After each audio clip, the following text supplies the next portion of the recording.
Hello friends, welcome to my YouTube channel. आज की इस वीडियो में हम arrivals of early European in India के बारे में पढ़ेंगे। यूरोपियंस इंडिया कब आए थे, किस सीक्वेंस में यूरोपियन इंडिया आए थे, ये एक इम्पॉर्टेंट क्वेश्चन है। ये इंडिया आए थे सबसे पहले पोर्टुगीज़ इंडिया आए, उसके बाद Dutch, then English, then French. इस सीक्वेंस में ये इंडिया आए थे। तो ये सीक्वेंस आपको याद रखना बहुत ज़्यादा इम्पॉर्टेंट है कि किस सीक्वेंस में यूरोपियंस इंडिया आए थे। अब हम यहाँ पर पूरे इम्पॉर्टेंट पॉइंट्स को कवर करेंगे arrival of early European in India के बारे में। तो चलिए स्टार्ट करते हैं। The advent of the Portuguese in India. 1648 में वास्को डी गामा इंडिया आए थे। वास्को डी गामा ये पुर्तगाल से थे। इन्होंने न्यू सी रूट डेवलप किया था यूरोप से इंडिया तक के लिए। सबसे पहले जो पोर्तुगीज इंडिया आए थे वो थे Vasco da Gama. He reached Calicut by sailing around Africa via the Cape of Good Hope. This was the first arrival of European in India by sea route. ये कैलिकट गए थे।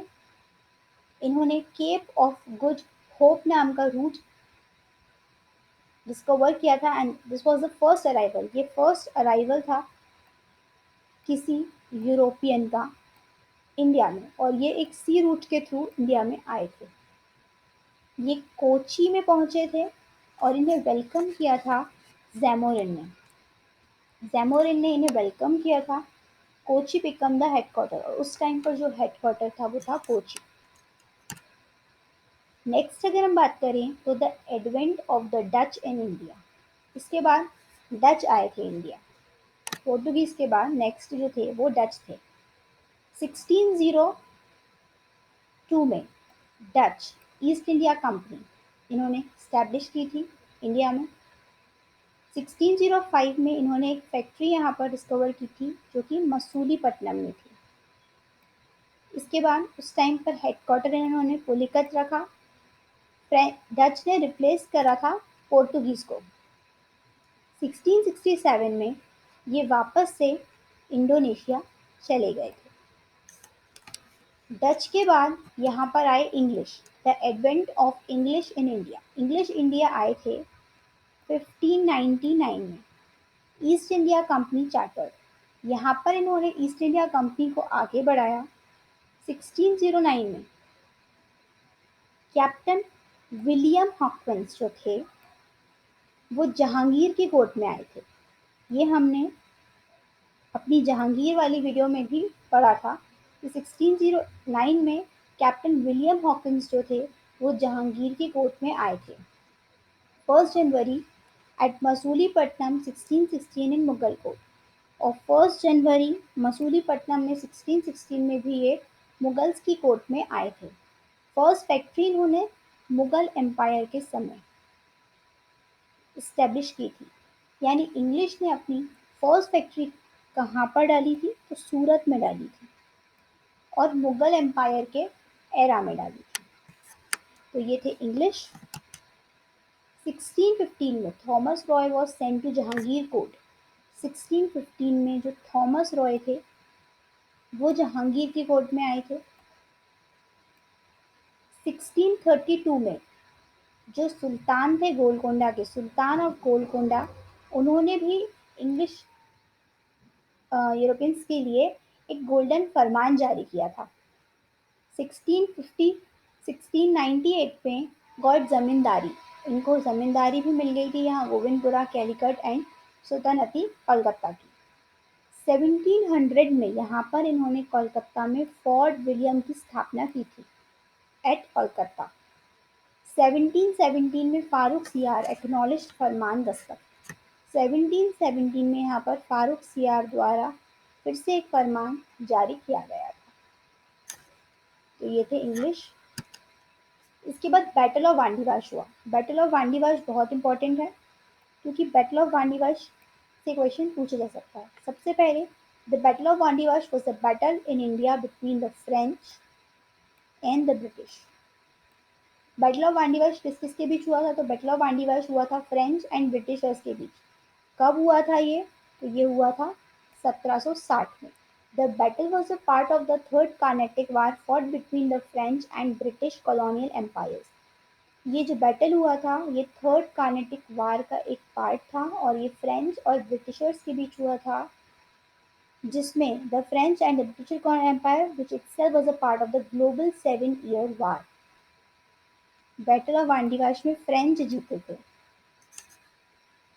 फ्रेंच एंड ब्रिटिश के बीच यहाँ पर ये युद्ध हुआ था जिसमें कि फ्रेंच ये बैटल जीत गए थे।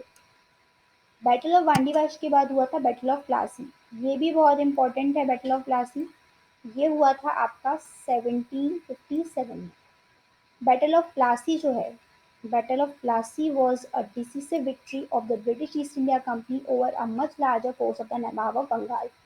बैटल ऑफ प्लासी हुआ था ब्रिटिश ईस्ट इंडिया कंपनी और नवाब ऑफ बंगाल सिराजुद्दौला के बीच में। ये ब्रिटिश ईस्ट इंडिया कंपनी की बहुत बड़ी जीत थी, बहुत बड़ी विक्ट्री थी, क्योंकि उन्होंने बंगाल के नवाब सिराजुद्दौला की एक बहुत बड़ी फोर्स को हरा दिया था। The battle took place at Palashi. ये बैटल कहाँ हुआ था? बैटल ऑफ प्लासी ये पलाशी में हुआ था। ये जगह हुगली नदी के किनारे है, bank of river Hooghly, about 150 kilometres north of Calcutta and south of Murshidabad. तो पलाशी में ये बैटल ऑफ प्लासी 1757 में हुआ था। From this point the rise of British started. और बैटल ऑफ प्लासी के बाद यहाँ पर ब्रिटिश की स्टार्टिंग हो जाती है कंप्लीट तरीके से। जो ब्रिटिशर्स हैं वो भारत में आ जाते हैं।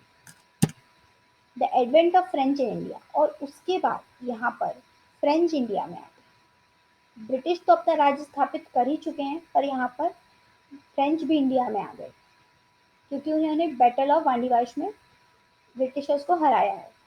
दे establish their first factory in Surat. अब यहाँ पे फ्रेंच ने भी अपनी पहली फैक्ट्री सूरत में डाली है 1668 में। The foundation of Pondicherry. हाँ, यहाँ पर फाउंडेशन ऑफ पौंडीचेरी हुआ फ्रेंच के समय, जो कि आज हमारी एक यूनियन टेरिटरी में से एक है। उसका फाउंडेशन हुआ था 1674 में, विच आफ्टरवर्ड्स बिकम इन कैपिटल। उसको बाद में कैपिटल बना दिया गया। ट्रीटी ऑफ पेरिस भी इसी टाइम पे साइन हुई थी 1763 में। तो यहाँ से फ्रेंच इंडिया आए। तो हमने ये अर्ली यूरोपियंस इन इंडिया के बारे में पढ़ा कि ये अर्ली यूरोपियंस जो थे वो इंडिया में किस तरीके से आए, किस सीक्वेंस में ये इंडिया आए थे, ये हमने यहाँ पर देखा। तो सबसे पहले यहाँ पर पोर्तुगीज़ आए, उसके बाद यहाँ पर डच आए, उसके बाद यहाँ ब्रिटिशर्स आए और फिर फ्रेंच आए। पर यहाँ पर बैटल ऑफ प्लासी के बाद जब नवाब सिराज उद दौला हार गए थे तो यहाँ पर ब्रिटिश ने अपना कंप्लीटली शासन यहाँ पर स्थापित कर लिया था भारत में, और यहाँ से उन्होंने भारत पर राज करना शुरू कर दिया था। तो ये था advent of Europeans in India. अब चलते हैं अपने मोटिवेशनल कोट की तरफ। तो आज का हमारा मोटिवेशनल कोट है, आप ठहर जाएंगे तो चलेगा, आपकी सोच नहीं ठहरनी चाहिए, क्योंकि सोच ठहर गई तो जिंदगी बिना किसी सोच के गुजर जाएगी। Always be positive in your life. हमेशा पॉजिटिव रहिए, मोटिवेट रहिए और हमारे साथ बने रहिए। आज की वीडियो में बस इतना ही। अगर आपको हमारी वीडियो पसंद आई हो तो इसे लाइक करिए, शेयर करिए, हमें कमेंट बॉक्स में कमेंट करके बताइए और हमारे चैनल को सब्सक्राइब करिए ताकि आपको हमारी वीडियोस की सभी लेटेस्ट अपडेट्स मिलती रहें। Thank you.